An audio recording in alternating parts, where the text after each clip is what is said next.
everybody. Welcome to a very special episode of Jim Rats, the round of 32 picks for Saturday, March 21st. As always, it is me, XFL Jim, joined by the illustrious Chase Sessoms, a.k.a. the Wolf of Oaklawn. You stay shining today. Chase is going to blind the audience members. I went from ashy to classy to glassy is what I did. And, of course, also joined by the illustrious, the incomparable, the immeasurable man himself, Erik, a.k.a. Uncle fucking Rico. Whoa. That's what Eric's bets have been saying to him before they're ready to cash in. It's true. We heard it. I had a great first day. I had a terrible second day. I knew whenever Otega Owe hit that half-court shot to basically kill Santa Clara that it was going to be a bad day for me. But also, I think I was seeing some stuff that near the end, the Santa Clara coach was trying to call a timeout that didn't. To set up his defense. Yeah, that's unfortunate. That was some bullshit. That is some bullshit. But I mean, like, I'm saying bullshit for Chase to lose that bet.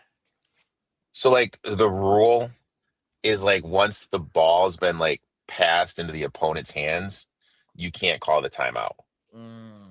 So, I mean, like, whatever. Like, it was close. Could he have gone to the official on the sideline, on the end line instead of the sideline?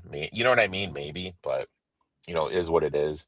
You still got to have enough common sense there, especially with a veteran guard, to just wrap him up and foul. I think, like, don't even let him get the shot off. I think if Erik was like the Kaiser of college basketball, we'd see at least 10 coaches fired after these last 2 days. Also true, Badger Max. I think Erik in like the group chat was saying, I think there was at least 3 to 4 coaches that he like these coaches like game management and everything like that is just so critical, especially with these dogs. Like the I get Claxton wanting to have timeouts at the end of the game, but mentally for fucking Hofstra to have the lead going into halftime, like mentally those kids can't blow a 10-point lead and be down going into half. You needed to manage that momentum a million times better than what he did. I think colleges should consult with Erik just to be a momentum manager.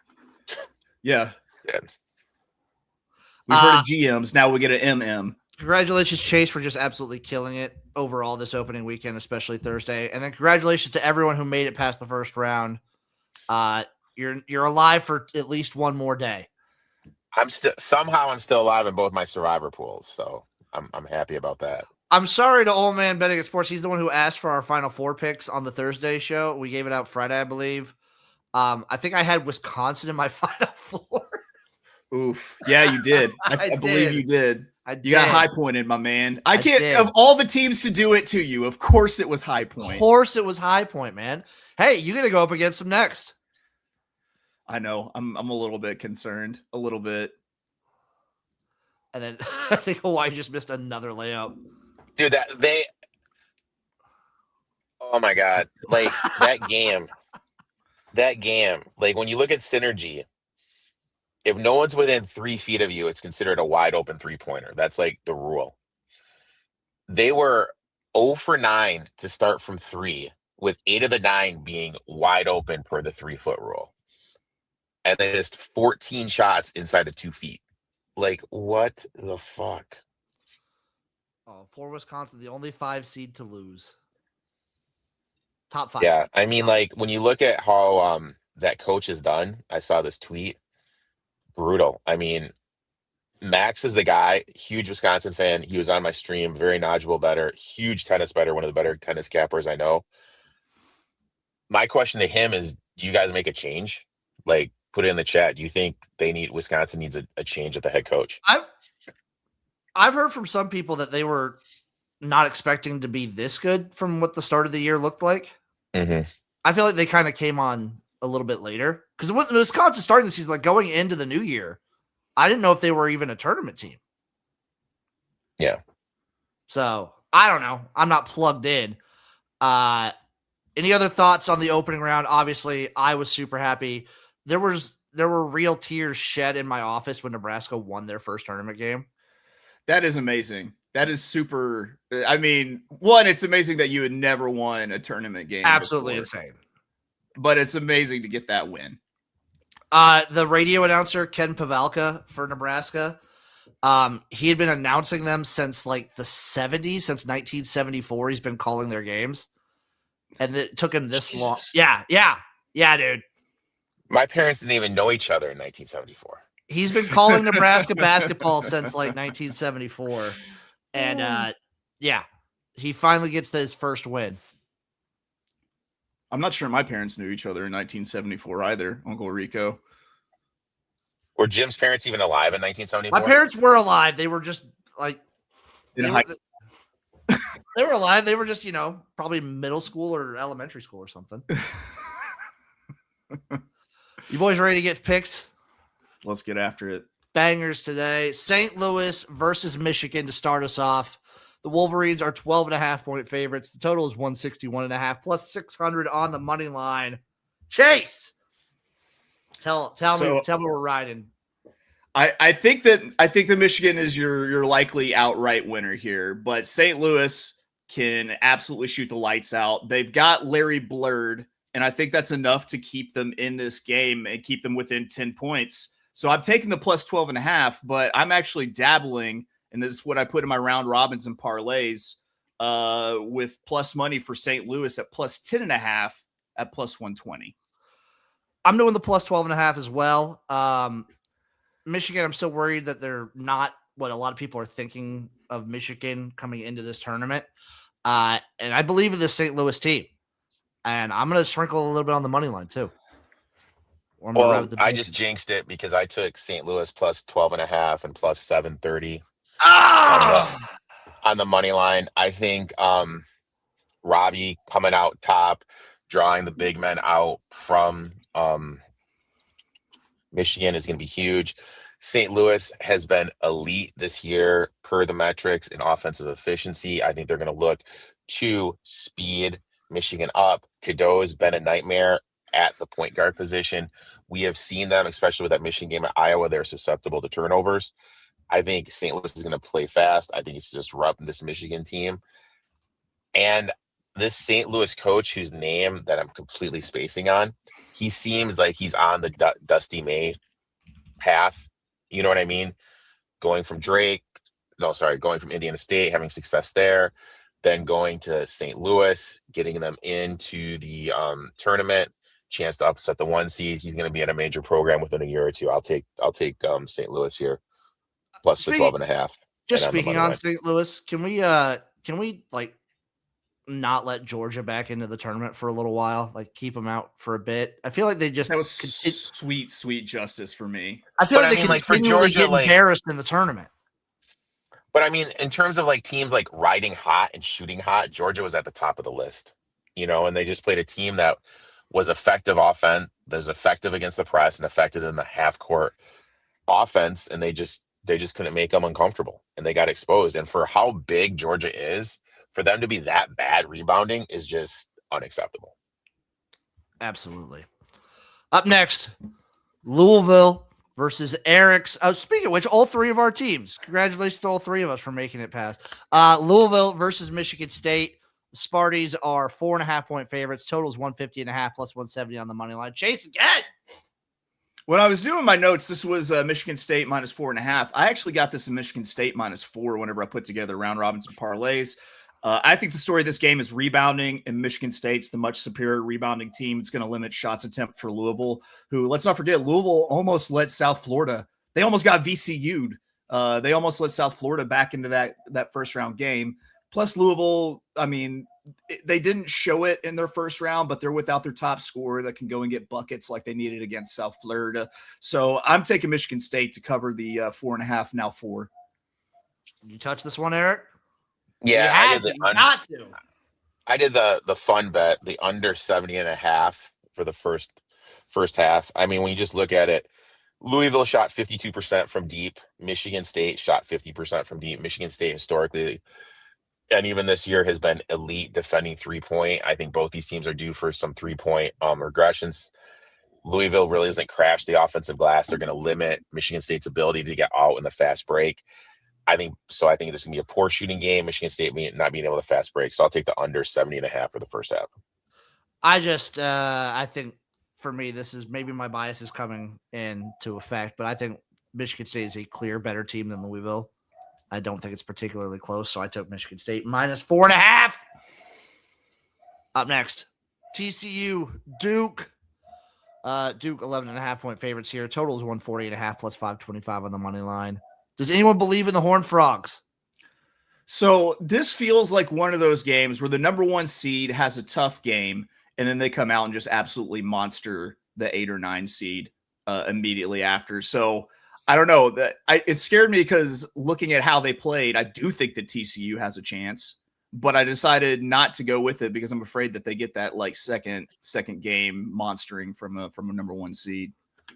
Sports Facts. Can we just talk about how TCU Sienna's 5-man rotation made Duke go zone? I mean, this Duke team has definitely got some holes. Them not having their big there, TCU should be able to get some rebounds. My thing with TCU, they've punched up all year, but this was another team. I mean, they win that game by 10 plus if they could make a putback. They really struggled finishing at the rim. What is that going to look like? But the angle with, like Chase was talking about, Duke not playing well against Siena, Shire is going to be running them through everything. They're not going to come out sleepy. So at the end of the day, I just stood away. TCU plus 11.5 and straight up. This is the game that I bet TCU they do punch up. These are the teams that they always do better against. When their backs are against the wall, the Horned Frogs spit that blood and they get the dub. Give me TCU straight up and with the spread. Duke first half for Old Man Betting Sport.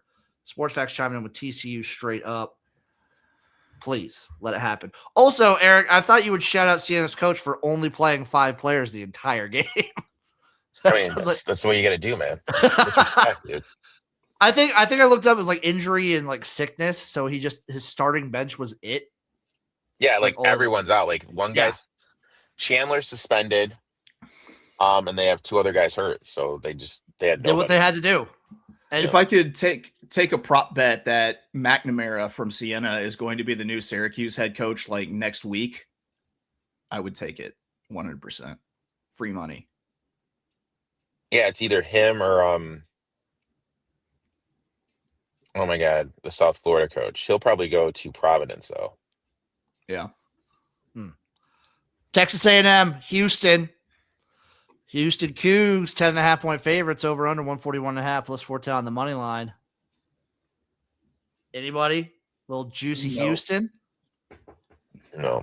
I didn't touch this one either. I did get my Houston bet for the first round though. That was one of your big spread bets, right? Yeah, that's one of the 2. Well, Houston is it's both a big spread bet, but it's also just like an automatic first round pick because usually whoever they're playing in the first round can't handle what Houston wants to do at all. Yeah. So they just now you have Kingston Flemings who can just go out and get buckets whenever he needs to. Yeah, Texas A&M's a worry for me now. Then you have Texas, the Longhorns versus Gonzaga.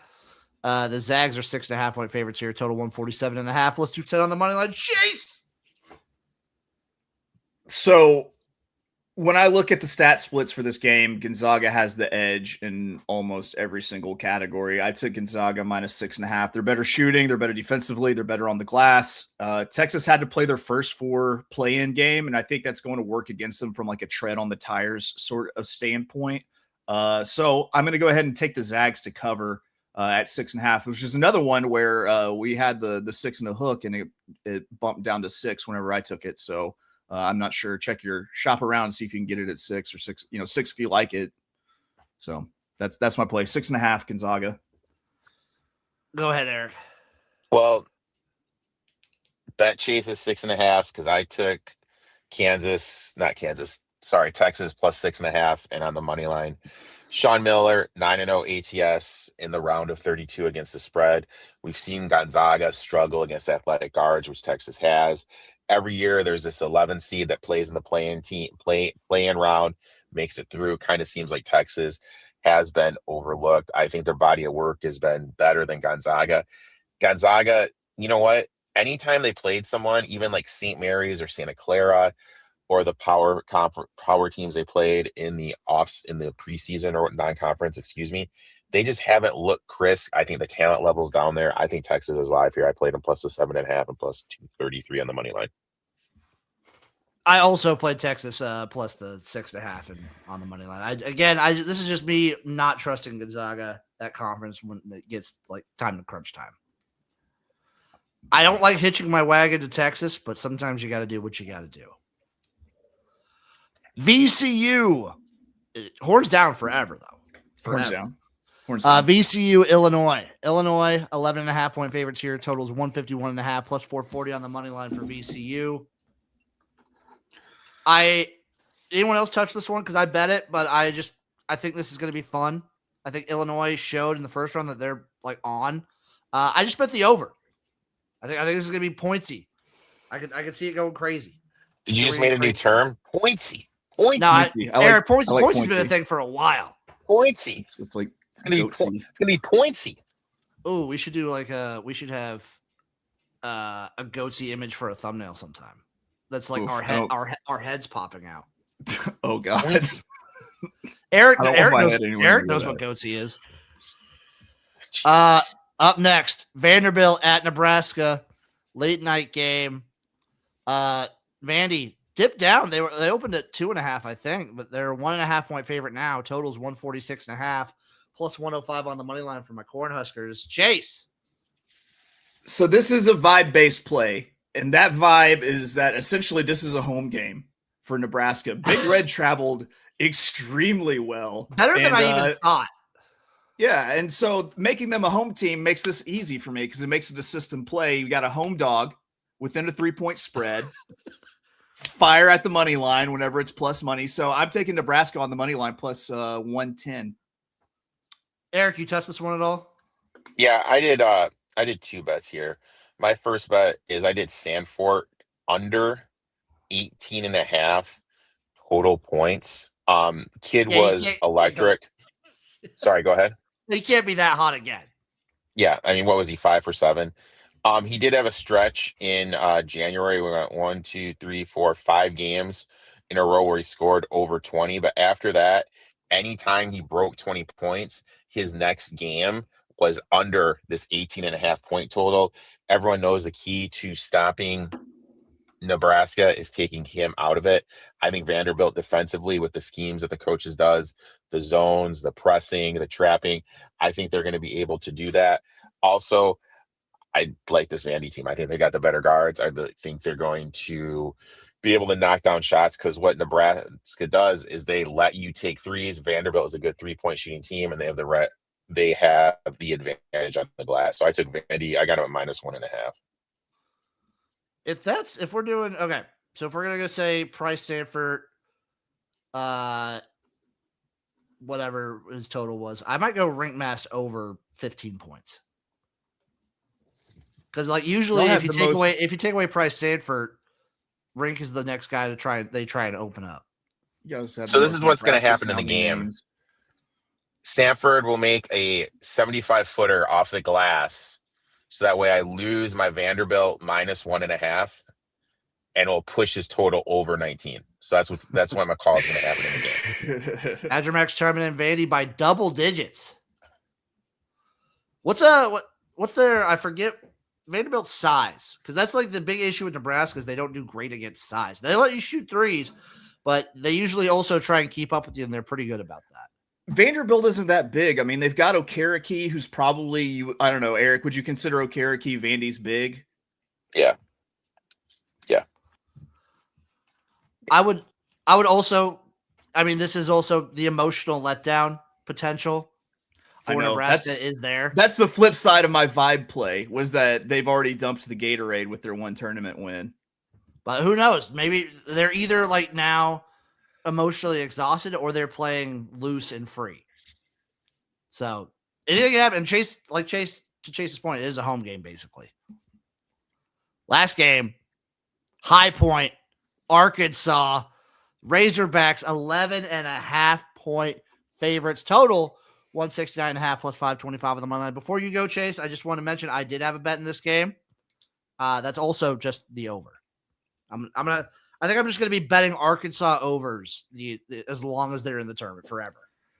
That's fair. So system play, woo goddamn pig, Sweet 16 bound, bitches. Here's the deal: is last game we only had a 6-man rotation because Nick Pringle was injured. He's supposedly back. That gives just another man on the bench to spell the front court. Even though Malik Ewan had a fucking great game against Hawaii. Yeah, Hawaii missed some open shots, but we dunked everything. Like, it's hard to stop whenever you just have your elbow in the rim almost every single trip down the court. Will this game be tougher? Yes, but I'm gonna go ahead and be a dirty homer and say Arkansas minus the 11.5 here. Any bet in this one, Eric? Yeah, I don't know how to pronounce this guy. How do you pronounce your center's name, number 7? Oh, Trevin Brazil. Brazil? Yeah, I just took Brazil over 1.5 threes. Coming off a bad shooting day, he was 1 for 7. He's obviously due for some shooting aggression. Looking at his total, went over this 1, 2, 3. So he's going to get open looks. High point allows you to open threes. This is going to be an up and down game. I like him to go over the total of 1.5 made threes. I just as an aside, I do like that high points, like that one weird star kid that they got made his first 2-point field goal of the season against Wisconsin. Did you guys see I love that. They have a class that teaches you how to sit next to an executive if you're on a plane with them. Eric, they have a class that teaches you how to go to a steak dinner. What's this? Dude, I would have failed. It ain't low point. It ain't low point. It ain't low point. I saw this video on YouTube with it. It's just absolutely fucking absurd. They have a free ice cream truck that drives around campus to give out ice cream to students.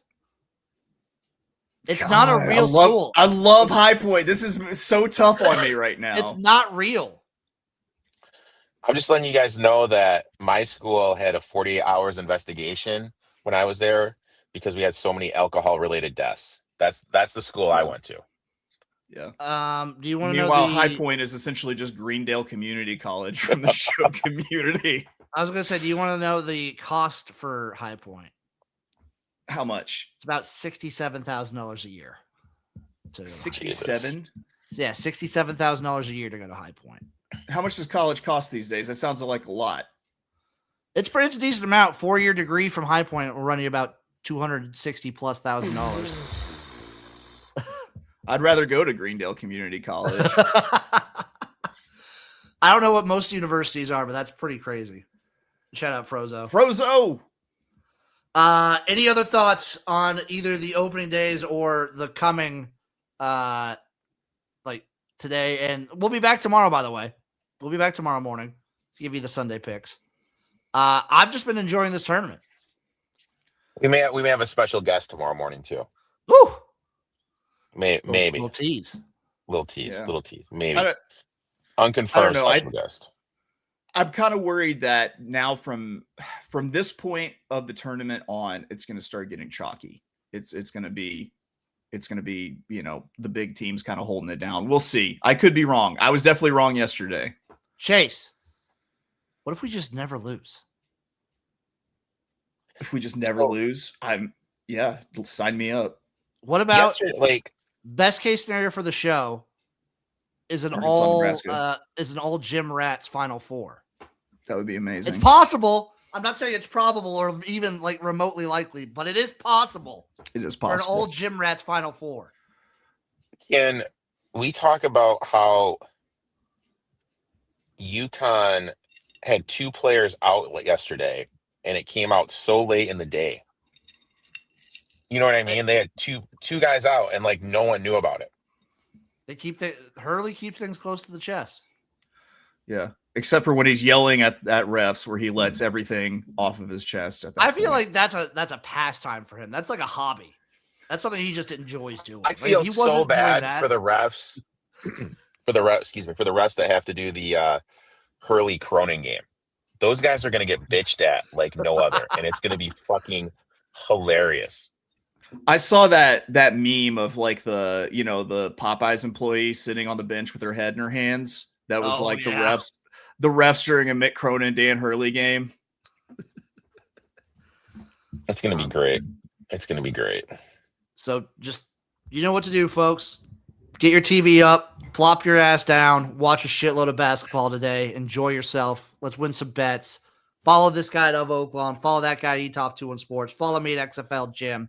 There's a lot going on right now. I'm doing my UFL preview series where I'm having a video come out every day for 7 days straight. Started it on Thursday. Today's video, I believe I'm ranking all of the UFL coaches. So be on the lookout for that. Love you guys. And we'll see you next time for some more Jim Rats stuff. Kisses.